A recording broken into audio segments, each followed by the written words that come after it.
Ça, c'est une thèse que vous trouvez au début tout début de la phénoménologie de l'esprit, cet ouvrage où Hegel justement met en jeu la nature de l'esprit, ce qu'il est. Et la grande thèse de départ de Hegel, c'est qu'il dit ça, il dit la substance est sujet. Autrement dit, Dieu est sujet. Ça veut dire quoi? Ça veut dire que Dieu, il a conscience, s'il est vraiment Dieu, il a conscience d'être Dieu. Et il est libre. Parce qu'un Dieu qui n'a pas conscience des dieux et qui n'est pas libre, c'est pas un Dieu. Bon. Simplement, ce que montre Hegel, et ça c'est vraiment génial comme idée, c'est que ça suppose une histoire. Ça, parce que Dieu, dans une perspective même théologique classique, il a tout créé. Saint Augustin vous dit Dieu a tout créé, il a donc créé le temps. Donc avant la création, il n'y a pas d'avant, après il n'y aura pas d'après, parce qu'il a tout créé, il a créé le temps. Donc il est intemporel, au-dessus, il n'a pas d'histoire. Bon. Pour Hegel, non, Dieu, il prend conscience de lui dans une histoire. Et l'histoire de Dieu, c'est notre histoire. Vous voyez? Alors, pour dire les choses un peu plus concrètement, il parle de liberté. Eh bien, la liberté de l'absolu, de Dieu, c'est pas une liberté comme ça, c'est le fait pour l'absolu d'obéir aux lois de sa nature. Aux lois de sa nature. Il n'obéit pas à des lois qui viennent de dehors, sinon c'est pas Dieu. Or, Dieu, on a dit, c'est l'homme. Alors, regardons les hommes. À quelles lois se soumettent-ils? Ils ne se soumettent pas aux lois morales. Ça saurait. Il serait bon, il n'y aurait pas de guerre, tout ça serait... Bon, par contre, ils obéissent assez bien aux lois juridiques. Pourquoi? Parce que les lois juridiques s'accompagnent d'une coercition, d'une contrainte. Voilà. On peut s'arrêter au feu rouge par respect pour la dignité de la personne humaine. Mais on peut s'arrêter au feu rouge parce qu'on a peur d'avoir un accident ou qu'on a peur d'avoir une amende et de perdre des points sur son permis. La République, elle vous demande de vous arrêter au feu rouge, point. Voilà, point. Oui, mais c'est pas juste. Moi, je me suis arrêté par respect pour la dignité de la personne humaine. L'autre, il s'arrête pour pas avoir d'amende. Bah alors, je devrais avoir un petit plus. Non, je ne fais pas la différence. C'est pas grave. Donc, sur le plan de la réalité de l'humanité, ce qui compte, c'est la loi positive. C'est à cette loi-là que les hommes se soumettent. Or, ce que Hegel remarque, c'est qu'il y a toujours eu dans toute société ces lois juridiques. Mais d'abord, on attribue ces lois à autre chose qu'à l'homme. On croit qu'elles viennent de Dieu. Puis on croit qu'elles viennent de la nature. Et dans une histoire progressive, on prend conscience qu'elles viennent de nous. D'où l'importance, par exemple, de la Révolution française, qui est ce moment de prise de conscience que l'origine de la structure politique et juridique, c'est l'homme lui-même. C'est pas... Même si quand même, il vous reste l'être suprême, dans le préambule de la Déclaration des droits de l'homme, donc de votre Constitution. Donc il y a Dieu. Si, il y a, vérifiez, l'être suprême, bien sûr. Donc, mais il y a quand même une prise de conscience que ça vient de l'homme, quoi. Et du coup, pour Hegel, vous voyez, il y a un sens de l'histoire qui est un sens d'un progrès juridique et politique. Du coup, la fin de l'histoire, le but de tout ça, c'est l'État moderne. C'est-à-dire, c'est nous, on y est. Je ne dis pas que c'est fini, que tout est fait, mais il y a quand même un sentiment... Soyons hegeliens un instant, par hypothèse. Moi, il me semble que la puissance de Hegel, c'est qu'il pose sa philosophie comme un achèvement. C'est un achèvement. C'est-à-dire que c'est le système qui va achever tout le cours de la pensée philosophique, qui, de Socrate jusqu'à lui, se développe en éclairant, tour à tour, certains pans du réel, en l'éclairant d'une manière ou d'une autre. Donc il y a un achèvement. Quand même, ce qu'on peut remarquer, c'est que depuis Hegel, le grand système qui viendrait prendre la suite, il n'y en a pas. Tout ça suppose le point de vue de Dieu. Donc ça va pas de soi, ça se discute. Si on est rousseauiste, on n'est pas d'accord. Si on est kantien, le point de vue de Dieu, c'est comme si.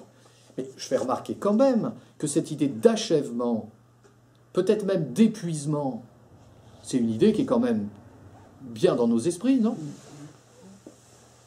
Vous voyez, on va faire une révolution, très bien. Pour faire quoi? Mais quoi? Qu'on n'a pas fait, qui n'a pas été testé. Ce serait quoi? Le retour à la nature? Mais ça, c'est déjà fait. Bon, Dieu, les monarchies de droit divin, on a essayé. Bon, l'homme, on est dedans. Bon, alors quoi d'autre? Et indépendamment des jugements qu'on peut porter sur les systèmes, il y a un sentiment d'achèvement. Vous voyez, c'est ça que je veux dire. Et Hegel, c'est celui qui propose le système qui va à son point d'achèvement. C'est remarquable, c'est une vraie anticipation d'une situation qui est la nôtre. Donc même si on n'est pas hegelien, vous voyez, quand on lit Hegel, qu'on se tourne vers un système comme celui-là, ça ne peut pas ne pas éclairer notre situation. Sur le plan esthétique, vous faites du beau, puis après vous déconstruisez le beau, puis après vous déconstruisez la déconstruction, bon, et après...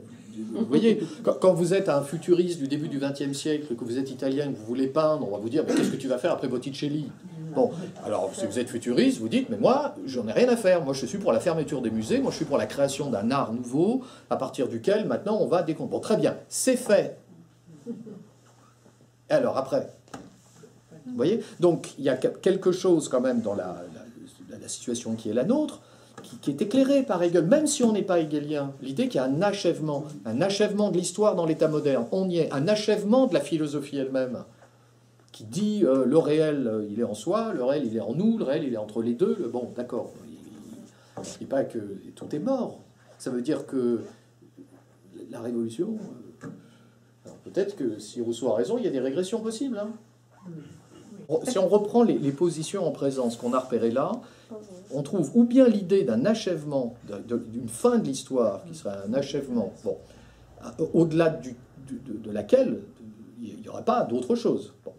Bon, si un hegelien dirait on n'est pas au bout, il y a encore du boulot. Le terme de l'histoire, regardez le monde, l'état du monde, il y a encore du boulot, ça on est bien d'accord. Mais l'au-delà de l'état moderne, si on est hegelien, on ne voit pas ce que c'est. Mais peut-être que... Alors, autre perspective, une perspective pessimiste, j'adopte le point de vue de l'individu, l'histoire, c'est pas gagné. Et là, on peut peut-être envisager une fin, mais une fin, pas une fin comme finalité, une fin comme cessation. Là, c'est beaucoup plus sombre. On comprend pourquoi Rousseau écrit aussi les rêveries du promeneur solitaire, hein, c'est-à-dire les moments de retour un peu à quelque chose qui est une contemplation de la nature, au-delà de tout ça, permettant d'avoir une vraie expérience de vie, qui est une expérience heureuse. J'ai été voir un film dernièrement, je ne sais pas si vous l'avez vu, Interstellar de Nolan. Et le film, moi, je l'ai trouvé intéressant. On regarde la situation qui est là aujourd'hui. D'abord, j'étais le plus vieux de la bande. Hein. Dans la salle, ils avaient tous l'âge de mes élèves, hein, entre 18 et 25 ans. La salle était pleine, le film était déjà sorti depuis un moment. Et ce qui m'a frappé dans ce film, c'est que bon, Nolan, c'est un cinéaste qui, visiblement, une certaine cohérence dans ce qu'il fait. Mais là, il nous propose une vision vraiment très, très inquiétante quand même. Dans les années 60, à la fin des années 60, Kubrick fait 2001 Odyssée de l'espace, et dans 2001 Odyssée de l'espace, il y a quand même cette idée qu'il y a un au-delà. Et d'ailleurs, il y a même un au-delà de l'au-delà, puisque la fin du film, c'est l'au-delà de l'infini, au-delà de l'infini. Donc on commence d'une espèce de situation d'un homme potentiel qui est une espèce de singe, puis il maîtrise son espace parce qu'il va découvrir les premiers outils, puis ensuite, hop, c'est le cosmos, il va maîtriser l'espace du cosmos par les machines, et puis après, il y a un au-delà peut-être, bon, un au-delà de l'infini. Dans le film de Nolan, ce qui est très, très étonnant, c'est qu'il n'y a pas d'au-delà, quoi. C'est-à-dire que ça se termine, ou bien il y a une espèce de pas limitation de ce qu'il y avait sur la Terre, dans une espèce de lieu qui n'est pas très très grand en plus, c'est pas des films comme Elysium où il donne un sentiment de gigantisme qui pourrait nous faire une seconde Terre. C'est un peu pathétique, un peu tristounet. Ou alors il y a une planète, alors justement il y a une jeune femme sur cette planète, ce qui fait qu'il n'aura pas un univers extraordinaire, mais au moins il aura de l'amour, ça lui permettra ça. Mais quand même, vous voyez ce que je veux dire? Elles sont où les rêveries du promeneur solitaire dans ce monde-là? Il n'y en a plus. Il me semble que c'est une situation inédite de venir après les grandes révolutions. Il y a toujours eu des civilisations. Hegel, c'est ce qu'il dit, une civilisation, c'est un moment dans l'histoire de l'esprit. Donc l'esprit meurt pour renaître, il meurt pour renaître, et donc la fin d'une civilisation annonce l'étape d'après. Mais jouons le jeu de la ruse de la raison de Hegel. Si on joue ce jeu-là, c'est pas un truc simplement ethnocentrique, européen, ou pas ça. C'est-à-dire qu'il y a des modèles politiques qui vont se succéder, et il y a un achèvement. C'est pour ça que je disais, une fois qu'on a dit que l'État il était fondé sur la nature, une fois qu'on a dit qu'il était fondé sur l'homme, une fois qu'on a dit qu'il était fondé sur Dieu, la quatrième possibilité... Moi, si vous en trouvez, vous me le dites, hein, parce que moi je publie un truc demain. Je ne dirais pas que c'est vous qui me l'avez dit, on va rentrer dans l'histoire des idées. Parce que donc on est d'accord. Ce à quoi on pourrait assister, c'est simplement la fin d'une civilisation, comme il y a eu la fin d'autres civilisations, on est d'accord. Mais il y a une singularité là. C'est-à-dire qu'il y a le sentiment d'avoir fait un parcours où bien on sauve la théorie hegelienne de la ruse de la raison. Mais j'ai donné le moyen de la critiquer.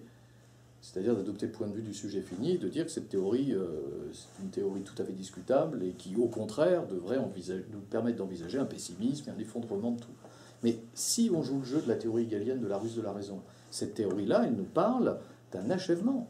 Mais cet achèvement, il ne faut pas le penser en termes ethnocentriques, c'est pas l'Europe ou je sais pas telle ou telle civilisation, c'est l'idée du droit comme émanant de l'homme et d'un homme qui a conscience d'être à la racine de ce droit. Peu importe que ça soit là ou ailleurs.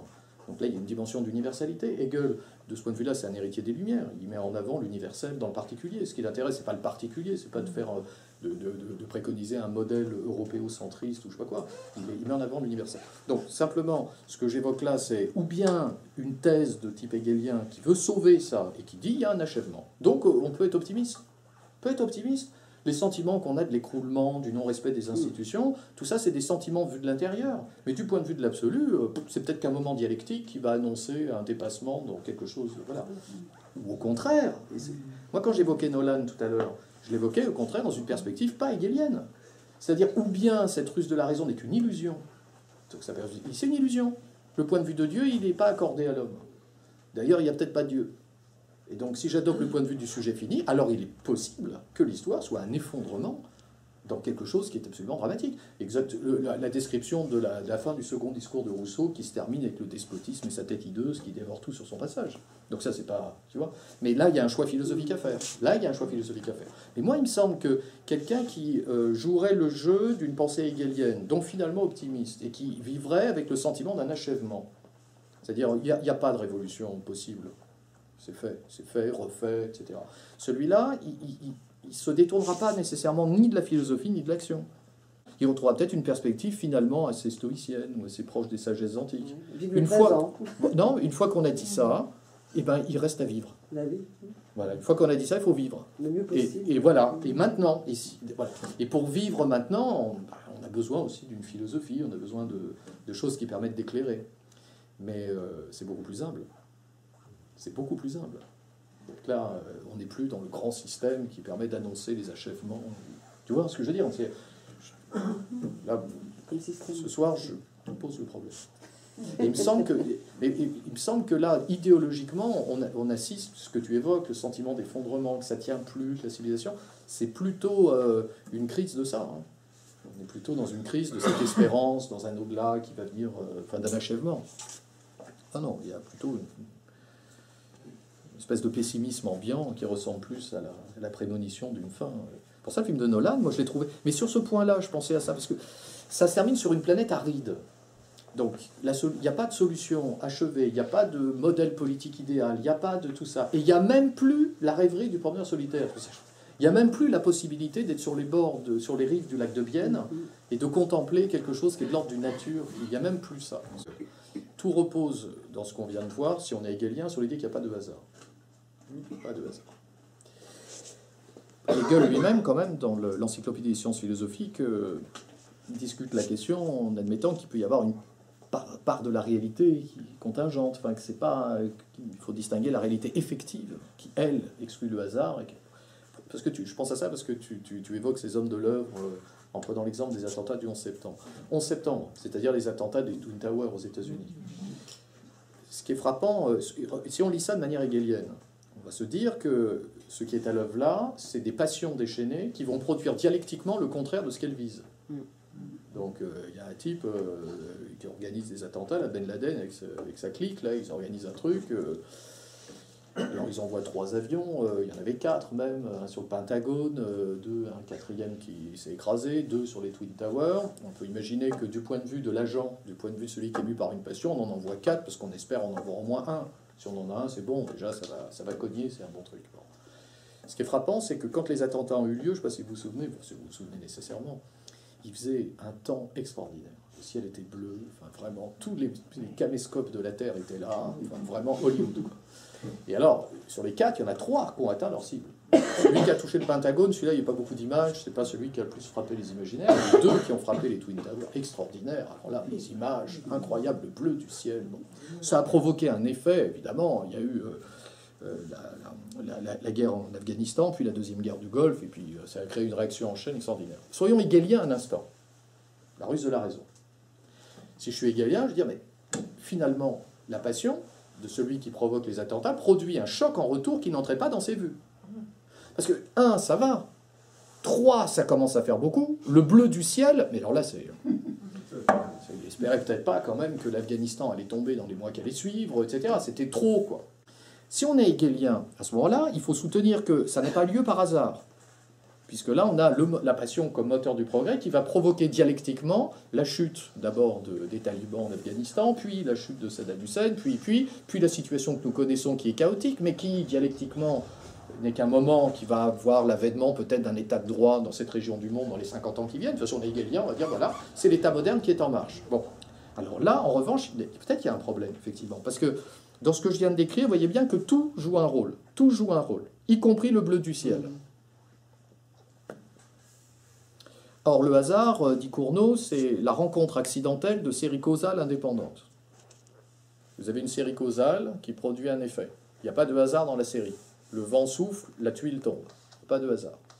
Série causale numéro 2, tous les jours à la même heure, je mets un pied devant l'autre pour aller acheter mon pain à tel endroit. Dans la série causale, il n'y a pas de hasard. Ce jour-là, je me prends la tuile sur la tête. Rencontre accidentale de deux séries causales indépendantes. Ça, c'est le hasard. Bon. Si je lis l'histoire de manière hegelienne, on a dit qu'il n'y a pas de hasard.